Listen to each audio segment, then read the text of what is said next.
So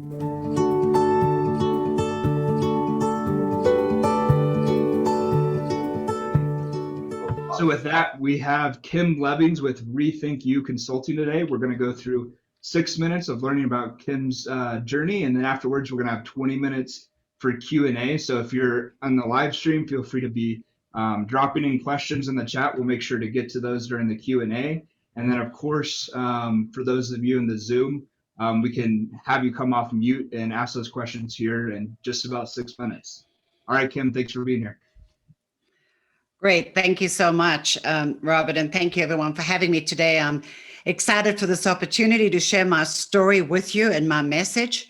And I will tell you as I start that I have been in the people development field for over 35 years, but of course I started in kindergarten. So let me go back to the beginning of the story and tell you how I got started in this business. I'm originally from South Africa. That's the accent, if you were wondering. Grew up in Johannesburg, and I like to say that my family and my home life when I was a child were very happy. I was enriched. I had a great life. And that all fell apart when I was 18, when my parents got divorced after 25 years of marriage. And being at that age, my life just fell apart. I felt emotionally wrenched. I flunked university that year, and I quickly found work, and I found myself attaching my self-image and identity to my work and my accomplishments. And at the same time, my personal life was a complete mess. I made bad choices, bad behavior as my life spiraled out of control. And I fell deeper and deeper into depression because I could just never find how to heal those emotional wounds. This ended up, as I said, in the depths of depression. And I tried once and then a second time to take my own life. And the second time when I woke up in hospital, I was 26. And when I realized I was still alive, I said out loud, there must be a better way to live. And that day, God placed a vision in my heart. And when he reminded me that it wasn't my life to take. But trust me, as soon as I was healed, I didn't immediately go right back in and step into this vision. Like most people, as soon as I was better, I went right back to my familiar. We get stuck in these familiar ruts of life. And I continued to work hard and play hard. I did well in my job. I became an unmarried mother to my amazing daughter. I got a couple of promotions and some great bonuses and bought my own house, subsequently got married, and then emigrated to the USA. So I kept my life very, very busy. There was no time to live my vision and to really step into my calling. And this happens, I think, to many of us. And, years later, it was 10 years after my suicide attempt that I actually sat down and wrote my business plan and said, I've got all these things. I really need to step into this vision. And it's nothing like being an unemployed immigrant and having all of your distractions stripped away to suddenly find the courage to do what God had asked me to do 10 years earlier. And that first business I started was called DDP Consulting. And it stood for Divine Design and Purpose, because that was the vision for me to help others discover their divine design and purpose and give other people a second chance too. I was given a second chance to live the life that I was intended to live. Now I go through a process I went through a process to rethink myself that I now help people do. And it's represented in 3 R's. And the first R is regroup. So regroup is about figuring out who am I and where am I? Because sometimes when you settled for second best and you've lived in your rut for so long, you get a sense of false identity. As Les Brown likes to say, you've been stuck in the witness protection program for so long, you've forgotten who you are. So start with who are you? And Earl Nightingale said, you don't get in life what you want, you get in life what you are. You are the common denominator of your life. So we start with helping people become who they are. And the second part of regrouping is figuring out where you are. Just like a GPS system, you can put in an address and it'll show it to you on the map. But if you want turn-by-turn directions, you need to tell Siri where you are now. And your life is the same, figuring out where you are. And after I did that, I then reframed. And I realized I had to reframe a lot of my narratives. Reframing the narrative, reframing the expectation, because now I've stepped into a new identity. And I call that dumping the baggage. I also know that I needed help. I had a coach then, I still have a coach now, because to reframe your narrative as my coach says, you can't see the picture when you're in the frame. So you have to have help with reframing yourself. And once you've dumped your baggage and reframed your thinking, now you can think clearly. And the third R is refocus. And that's when you're able to refocus on what is your desired destination, where are you headed, and how do you stay on track to that destination? So that's the process I've followed. I went through a lot of deviations and dips and turns in my life. But over the last 20 years, which a business that's now become ReThink You, I've helped people regroup and reframe themselves. And, I just am passionate about living this vision and finally stepping into my calling and not allowing distractions to take me off track. Because when we allow distractions to take us off track, we shrink ourselves into a smaller image of ourselves as we fit ourselves into what I call the boxes of mediocrity. So I'm passionate about coaching and training and helping people step into their design and purpose, whether they are individuals, business owners, or entrepreneurs, especially. Sometimes when you're starting a new business, you need help and you need to figure out who you are and what you want to do. So as my coach and mentor, Les Brown, says, that's my story and I'm sticking to it. So thank you for being here to listen to my message today. Thank you, Kim. That was great. So we're going to move right now into the 20 minutes of Q&A. So if you're in the Zoom call, could you do me a favor? If you want to ask a question, at the bottom, there's a button that says participants. If you click on that, about the middle of your screen on the right, once you click on that, there should be a button you see that says raise hand. If you want to ask a question, click on that. That'll help me keep track of the queue. If you're not able to, if you're accessing this via phone, feel free to type it in the chat and we'll get to you. And then I know Rihanna's going to be keeping track of those that are joining us on Facebook. So while we're waiting for our first question, I'll go ahead and ask Kim, would you mind just sharing? I just muted myself. That would be helpful if I didn't do that. I'm good at answering unanswered questions too. Perfect. Perfect. Would you mind just sharing a little bit more of who you work with and how you work with them? Right. I work with, as I said, any individual that feels like they're stuck in life and they keep doing the same thing over and over and they keep getting the same results. And these are folks that want to restart themselves, whether either in a business, an individual. I also work with companies. I do business consulting because at the end of the day, corporate culture is a collection of individuals who have their own vision and purpose and their own dreams and goals. So when you empower individuals, you can build stronger teams and hence stronger companies. So coming from a corporate training background, my business career was always in corporate training and coaching. All right, Rihanna, looks like you have the next question.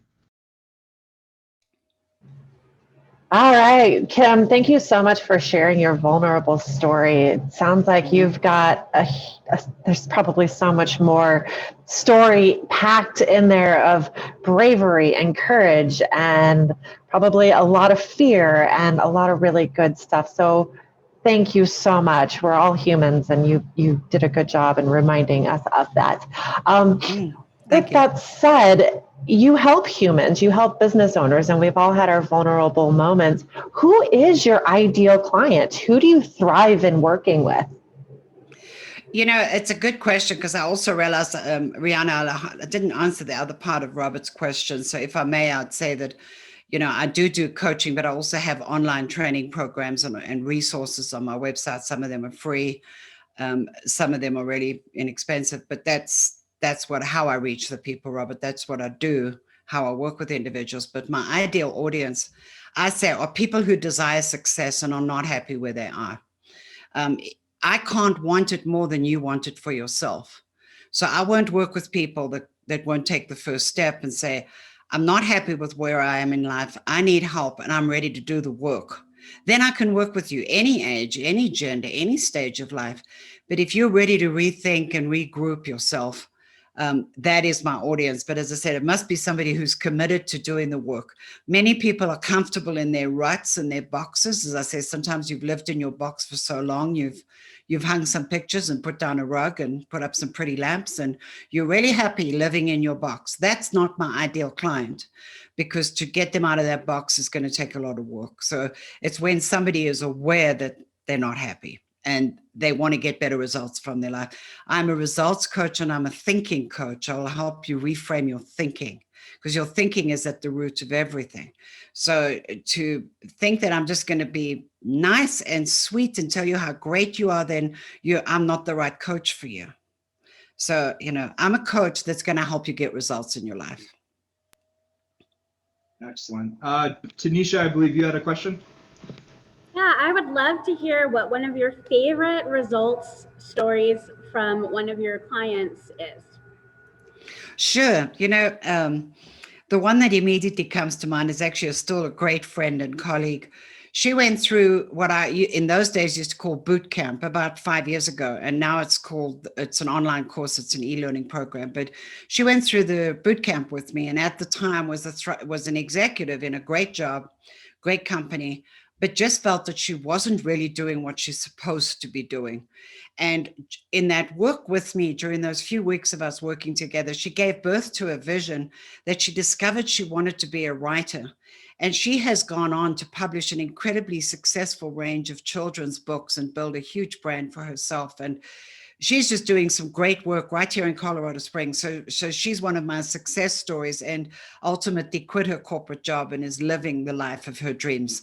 And she's my poster child. So that was the first story that came to mind, Tanisha.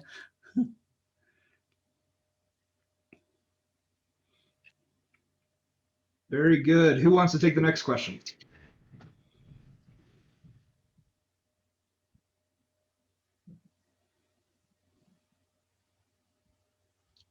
While we're waiting for that next question, Kim, do you mind just sharing how you've adapted during COVID? I'm sure that's the question of the year from every group like this, but yes. Well, I guess I should say that I really miss DIA. I haven't been there in 9 months. And it used to be my second home for several years, but I used to do a lot of traveling and in-person training. I've always had a virtual coaching business, though. Interestingly, I've always coached by phone or, across Zoom. I definitely, I took my boot camps and some of my tools, and that's when I created e-learning programs and online events. And doing more of what I'm doing right now and just sort of reaching out to people via electronic. I've adjusted to the fact that I don't travel. I might miss it, but I don't in a way. So I'm like, wow, I could actually reach millions of people from right here in my home office. I don't have to be running around airports and airplanes. So much as I like facilitating in-person workshops, and I've done that for years, I love training, love developing leaders. I'm getting ready to do a series right now for employers who have employees. What is the post-COVID era, how to bring everybody back together after COVID, and what are you going to do as leaders to do that? So I'm in the process of constantly building little mini training modules and putting them out there saying it's online, it's either very inexpensive or free. Use your time in little 15-minute bursts. So that's really where I've pivoted. Instead of being on site as a consultant working with a company, which is what I typically used to do, I now just put everything online so everybody can access it. And I love working with individual entrepreneurs as well. They often need the most help because they're swimming out there alone. Excellent. Rihanna, you have the next question. Thank you. First and foremost, on Facebook, we've got David Brown chiming in. He's got a couple comments for you, Kim. First, he says, great job. And second, he's also bragging that he had the distinct pleasure of taking you to DIA. Yes, David Brown with Brown Services. Yeah, I love David. David used to drive me to DIA all the time. And of course, I'm ecstatic now that Southwest is coming back to Colorado Springs, David. So, less DIA runs, more COS runs, right? I love Southwest. I'm so excited about that myself. Right? Hey, really quick. So, well, it's funny because as your last answer to your last COVID or the quote COVID adaptation question sparked a few interest points for me. My first interest point is, since you have had a primarily virtual business all of these years, do you have any suggestions for entrepreneurs who are actually making that pivot in a, pretty quick fashion? And, what advice would you give them to make that pivot to an online or virtual service provider opportunity?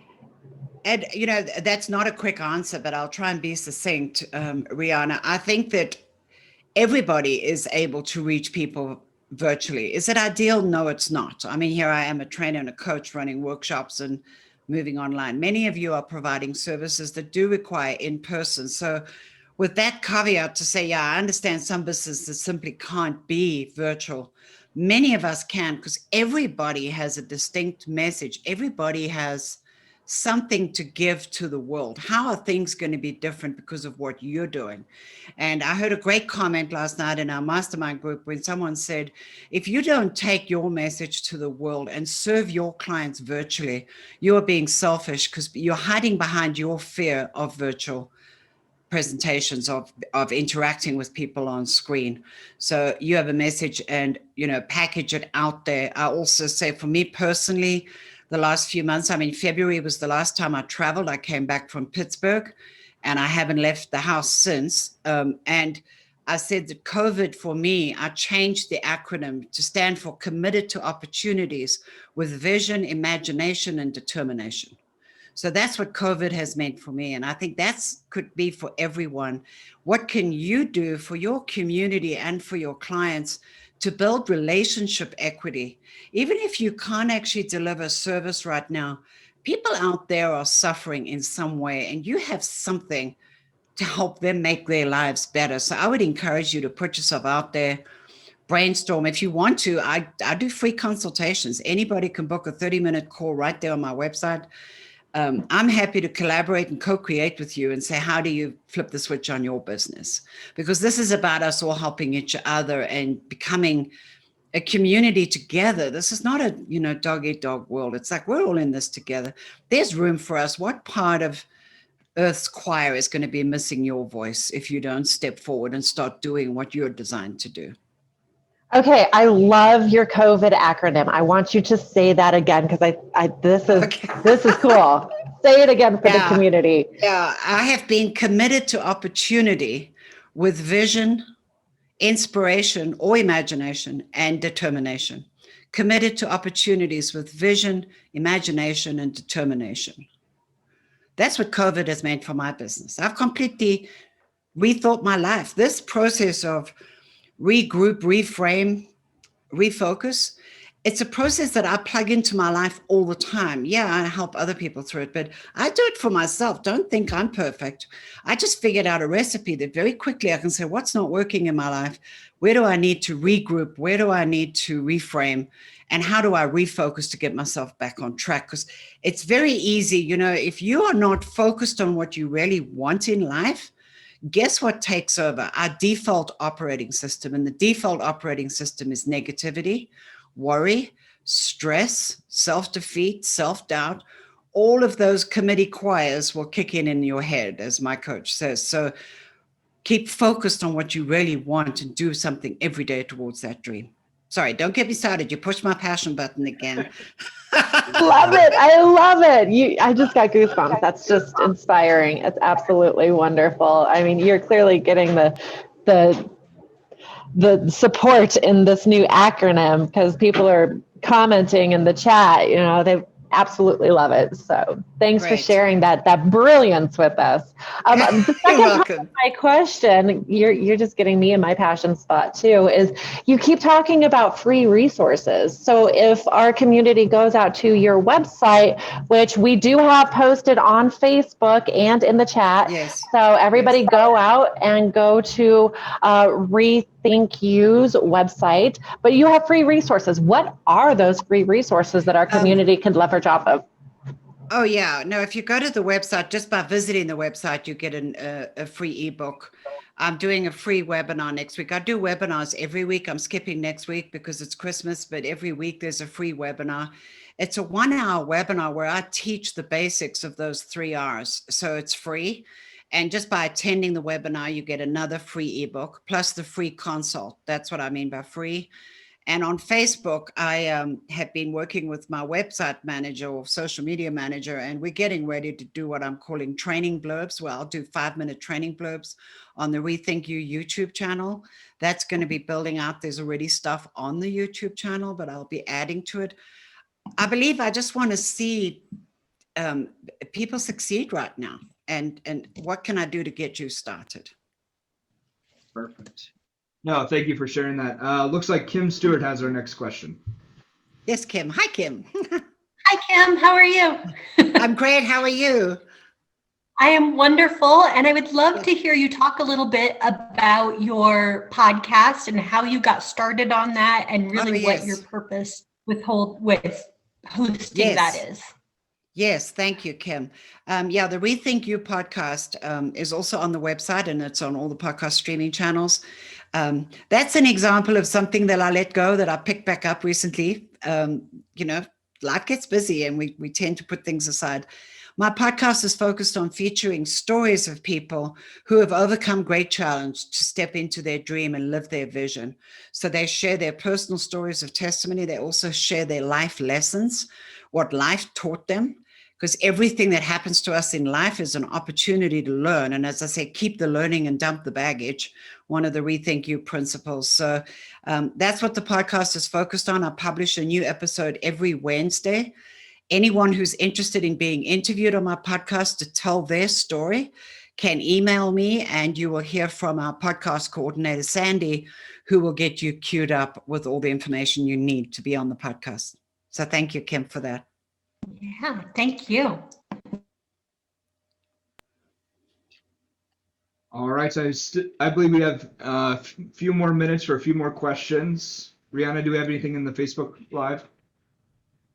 Nope, everybody's pretty quiet today. Come on, community. Let's support Kim through our questions and curiosity. Let's get it to going. I can just keep talking, just press play and I'll go again.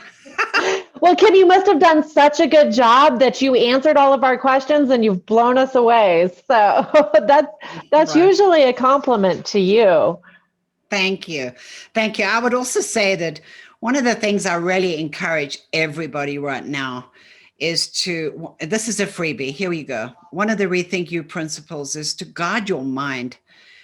You are in charge of you. You are 100% responsible for your life. And that includes what you allow into your life. So you've heard this term big data. So when you're on Facebook, if you are clicking on like and share and hanging out with things that are not helpful, that are negative, that are divisive, guess what? You're going to see more of the same.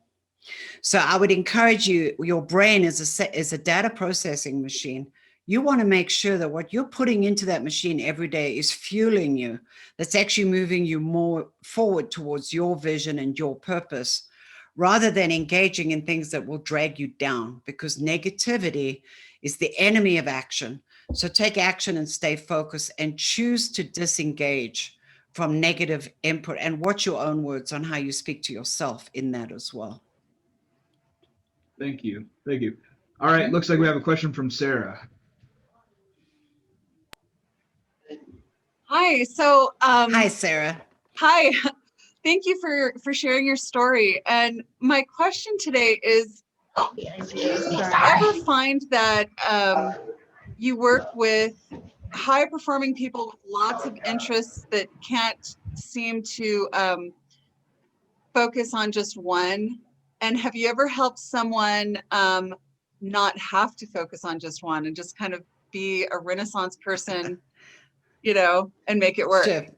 Sure. So Sarah, you're speaking to, a reformed overachiever and multitasker. My answer is two-step. The first step is you got to pick one. Focus at first. And when you are on track to your vision and your dream, then you can add peripheral things. I mean, somebody the other day accused me of being a Renaissance woman because of all the things that I do. However, ReThink You and my message is always my focus in my business. If I choose to have hobbies and things that surround that, that's fine. And busy is the enemy of great. You can do a lot of things, but you can only do one thing well. You can do a lot of things kind of okay, and that's another form of settling. It's also another form of avoidance. Trust me, I did it. Those 10 years between my suicide attempt and when I started my business, that's what I did. I had all this busyness and noise in my life because I was actually avoiding what God asked me to do because I didn't actually know what to do with that. I was afraid. So I kind of put it over here on the side and chased all these other things. That's sometimes what's going on for folks who come in and say, but I'm so busy. And I'm like, yeah, but nothing's fulfilling you right now. Does that help, Sarah? Yes, thank you so much. Yeah, if that's your issue, let's talk. Just book a call, let's talk. Okay. No credit cards required, right? Awesome. Thank you. Very good. All right, so who from the audience wants to ask our super special question for Kim? Uh-oh, that was not too hard. Don't everyone jump at once, please. I'm going to start to I'm going to voluntold somebody here soon.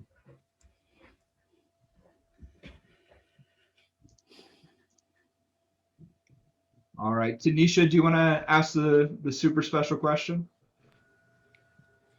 See if I can remember it. What can we as the Colorado Springs community do to serve you and help you in the next stage of your business?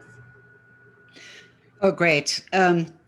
I think, to serve and help me in my business, it's really just making people aware of my message, because I'm passionately concerned about helping others. And even though I'm influencing people all over the world, Colorado Springs is my community.